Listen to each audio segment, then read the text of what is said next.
നമുക്കെല്ലാവർക്കും തൗബ ചെയ്യുന്നത് വല്ലാത്ത മടിയാ. ദുആ ചെയ്യുന്നത് പോലും വല്ലാത്തൊരു മടിയാണ്. നിസ്കാരം കഴിഞ്ഞുകൊണ്ട് ഓട്ടമാ നമ്മള്. നിസ്കാരം കഴിഞ്ഞ് ഒരു 5 മിനിറ്റ് പോലും പള്ളിയിലിരിക്കാൻ, ഒരല്പസമയം ഇരുന്നു കൊണ്ട് ദിക്ർ ചൊല്ലാനും അള്ളാഹുവിന്റെ മുന്നിൽ കരങ്ങൾ ഉയർത്തി ദുആ ചെയ്യാനും നമുക്ക് വല്ലാത്ത മടിയാ. സലാം വീട്ടിക്കഴിഞ്ഞാൽ പിന്നെ അപ്പുറത്തെ കഥകൾ തുറന്ന് നമ്മൾ ഇറങ്ങി ഓടുകയാണ്. എവിടേക്കാണ് ഓടുന്നത് എന്റെ വാപ്പ? നമ്മൾ എവിടം വരെയാ നമുക്ക് ഓടാൻ കഴിയുന്നത്? എവിടെ ചെന്നാണ് നമുക്ക് അവസാനിക്കാൻ കഴിയുന്നത്? എന്റെ പ്രിയപ്പെട്ടവരെ, അല്ലാഹു സുബ്ഹാനഹു വ തആല നമുക്ക് തരുന്ന ഏറ്റവും വലിയൊരു അനുഗ്രഹമാണ് തൗബ ചെയ്യാനൊരു അവസരം. തൗബ ചെയ്യാനൊരു അവസരം അതെല്ലാവർക്കും കിട്ടണമെന്നില്ല. നിന്റെ ഖൽബിൽ തൗബ ചെയ്യണമെന്നുള്ള ആഗ്രഹം തോന്നിയാൽ അത് അല്ലാഹു തആല നിനക്ക് നൽകുന്ന ഏറ്റവും വലിയൊരു അനുഗ്രഹമാണ് എന്ന് ഹബീബായ മുത്ത് മുഹമ്മദ് മുസ്തഫ സല്ലല്ലാഹു അലൈഹി വസല്ലമ തങ്ങൾ അവിടെ നമ്മളെ പഠിപ്പിക്കുകയാണ്. നിന്റെ ഖൽബിൽ തോന്നിയാണ് എനിക്ക് തൗബ ചെയ്യണം. ഹബീബായ റസൂലുള്ളാഹി സല്ലല്ലാഹു അലൈഹി വസല്ലമ തങ്ങൾ ഒരു ദിവസത്തിൽ ധാരാളം തൗബ ചെയ്യുന്ന ഒരാളായിരുന്നു. പ്രവാചകർ സല്ലല്ലാഹു അലൈഹി വസല്ലമ തങ്ങൾ നമുക്കറിയാമല്ലോ മഅസൂമായവരാണ്. അവർക്ക് പാപങ്ങളില്ല. ആ പാപങ്ങളില്ലാത്ത പ്രവാചകർ പോലും ഒരു ദിവസത്തിൽ 100ഓളം തൗബകൾ ചെയ്യുന്നുണ്ട് എങ്കിൽ എന്റെ പ്രിയപ്പെട്ടവരെ, പരിശുദ്ധമായ ഖുർആൻ അവിടുന്ന് പറയുകയാണ്, യാ ഇബാദിയല്ലദീന അസ്റഫൂ അലാ അൻഫുസിഹിം ലാ തഖ്നതൂ മിർ റഹ്മത്തില്ലാഹ്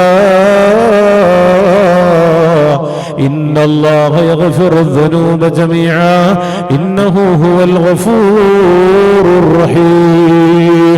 അല്ലാഹുവിന്റെ പരിശുദ്ധമായ ഖുർആനിൽ ഇവിടുന്ന് നമ്മളെ വിളിച്ചുകൊണ്ട് പറയുകയാണ്, തന്റെ അടിമകളെ വിളിച്ചുകൊണ്ട് അല്ലാഹു തആല പറയുകയാണ്, അസ്റഫൂ അലാ അൻഫുസിഹിം, തന്റെ ശരീരത്തിനോട് അക്രമം പ്രവർത്തിച്ചവരുണ്ടല്ലോ.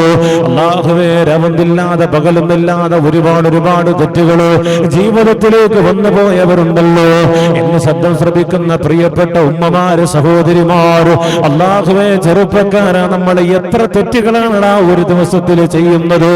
അല്ലാഹുവേ, കണ്ണുകൊണ്ട്, കാലുകൊണ്ട്, കാതുകൊണ്ട്, ചിന്താമണ്ഡലങ്ങളെ കൊണ്ട് ഒരുപാട് തെറ്റുകൾ അല്ലാഹുവേ നമ്മുടെ ജീവിതത്തിൽ വന്നു പോവുകയാണ്.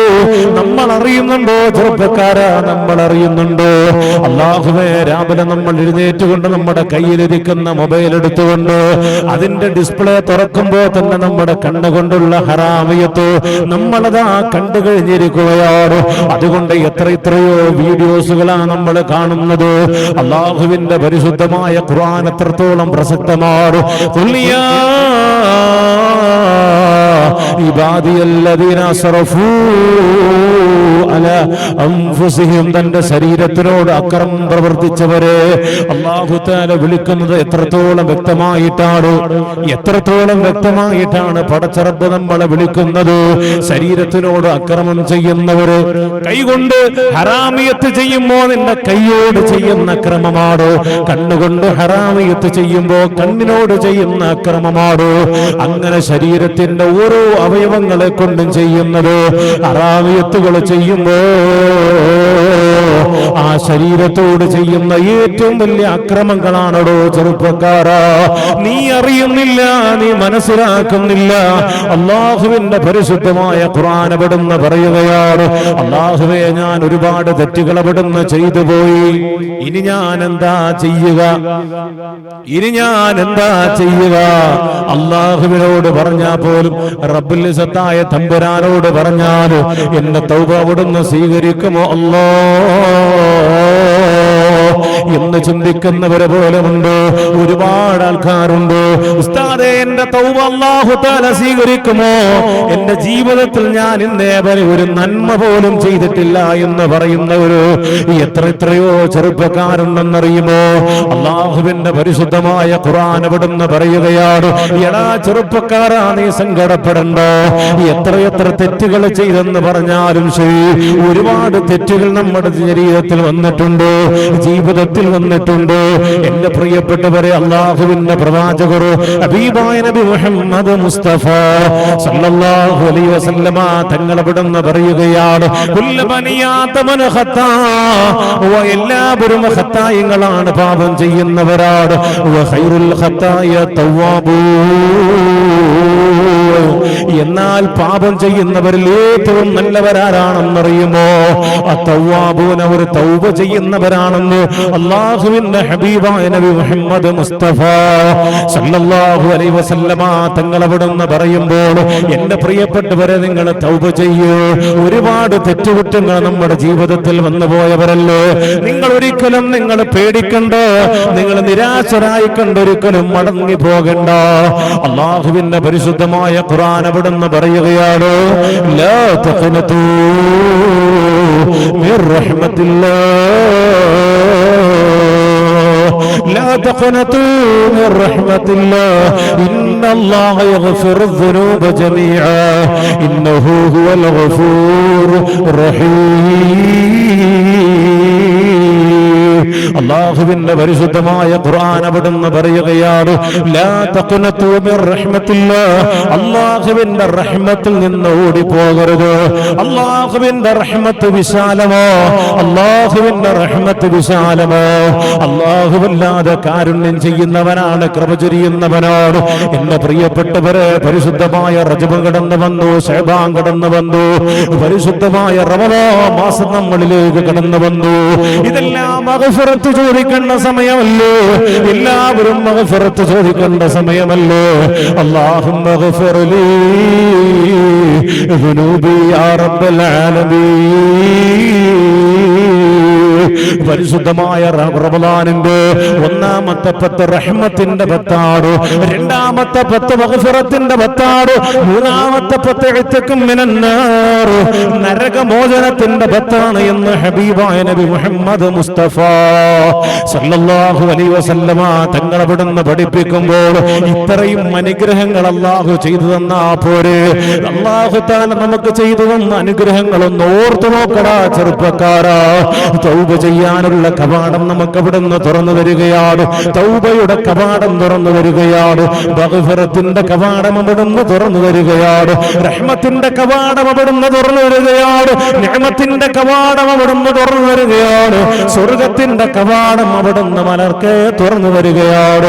അല്ലാഹു തആല ഇത്രത്തോളം അനുഗ്രഹം അവിടുന്ന് വിശാലമായി ചെയ്തു തരുമ്പോൾ, അല്ലാഹുവിന്റെ പരിശുദ്ധമായ ഖുർആൻ അവിടുന്ന് പറയുക, ലാ തഖ്നതൂ മിർ റഹ്മത്തില്ലാഹ്. അല്ലാഹുവിന്റെ ഹബീബായ തങ്ങളുടെ മുന്നിലേക്ക് അതാ ഒരു ചെറുപ്പക്കാർ പൊട്ടിക്കരഞ്ഞുകൊണ്ട് റസൂലുള്ളാഹി തങ്ങളുടെ മുന്നിലേക്ക് കടന്നു വരികയാണ്. യാ റസൂലല്ലാഹ്, അല്ലാഹുവിന്റെ ഹബീബേ, എന്നെയൊന്ന് രക്ഷപ്പെടുത്തണേ നബിയേ. അല്ലാഹുവിന്റെ റസൂലിന്റെ മുന്നിലേക്ക് വന്നുകൊണ്ട് പൊട്ടിക്കരഞ്ഞുകൊണ്ട് ആ ചെറുപ്പക്കാരൻ അവിടെ വന്നുകൊണ്ട് പറയുകയാണ്, എന്നെയൊന്ന് രക്ഷപ്പെടുത്തണേ നബിയേ. അല്ലാഹുവിന്റെ പ്രവാചകർ സല്ലല്ലാഹു അലൈഹി വസല്ലമ തങ്ങള് അവിടുന്ന് ആ ചെറുപ്പക്കാരനോട് ചോദിക്കുകയാണ്, എന്ത് പറ്റിയടാ ചെറുപ്പക്കാരാ? ആ സമയത്ത് ആ പൊന്നുമോൻ അവിടുന്ന് പറയുകയാണ്, അല്ലാഹുവേ, എന്റെ ജീവിതത്തിൽ മുഴുവനും തെറ്റുകളാണ് നബിയേ. തെറ്റുകളല്ലാതെ വേറൊന്നും എന്നെ രേഖപ്പെടുത്താൻ ഇല്ല നബിയേ.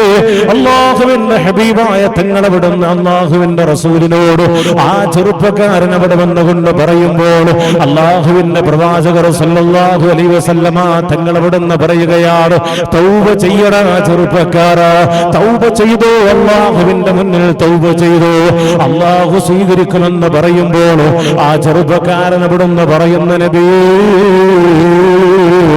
എന്റെ ജോലി എന്തെന്നറിയുമോ? ഞാനൊരു വസ്ത്രം വിൽക്കുന്നവനാണ്, ഞാനൊരു വസ്ത്രം വിൽക്കുന്നവനാണ്. എങ്ങനെയാ വസ്ത്രം വിൽക്കുന്നതെന്നറിയുമോ? എന്റെ നാട്ടില് ഏതെങ്കിലും ഒരാള് മരണപ്പെട്ടു പോയാൽ ആ മരണപ്പെട്ടു പോയ മനുഷ്യനെ അവിടുന്ന് മറവാടപ്പെടുകയാണ്.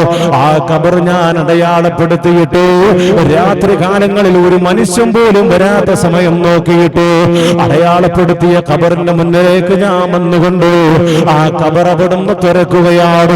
എന്നിട്ട് ഖബറിന്റെ ഉള്ളിലേക്ക് ഞാൻ ഇറങ്ങുകയാണ്. എന്നിട്ട് ആ കഫൻ പുടവ എടുത്തുകൊണ്ട് പോവുകയാണ്. സുബ്ഹാനല്ലാഹ്, ആ പുതിയ കഫം പുടവ കൊണ്ടുപോയി മാർക്കറ്റിൽ കൊണ്ടുപോയി വിൽക്കലായിന്റെ പറയുന്നു. ആ ചെറുപ്പക്കാരൻ അവിടുന്ന് പറയുമ്പോൾ പൊട്ടിക്കരഞ്ഞുകൊണ്ട് പറയുകയാണ്, നബിയേ നബിയേ, അല്ലാഹുവിന്റെ പ്രവാചകരെ, ആ കിടക്കുന്ന മുഅ്മിനീങ്ങളുണ്ടല്ലോ, അവരാരും തുണിയില്ലാതെയാ കിടക്കുന്നവര്, എല്ലാവരുടെയും കഫം പുടവ ഞാൻ എടുത്തുകൊണ്ട് പോയി എന്ന് ആ ചെറുപ്പക്കാരൻ അവിടെ നിന്ന് പൊട്ടിക്കരഞ്ഞുകൊണ്ട് പറയുമ്പോൾ അല്ലാഹുവിന്റെ ഹബീബായ തങ്ങൾ അവിടുന്ന് പറയുകയാണ്, എടാ ചെറുപ്പക്കാരോ, നീ ചെയ്തത് ഏറ്റവും വലിയ പാപമാ, നീ ചെയ്തത് ഏറ്റവും വലിയ പാപമാണ്. പക്ഷേ അല്ലാഹു തആല നിനക്ക് പുറത്തു തരുമല്ലോ. അല്ലാഹു ഗഫൂറാണ്, റഹീമാണ്.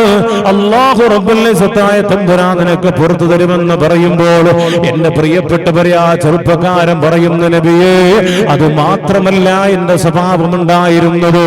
അല്ലാഹുവിന്റെ ഹബീബേ,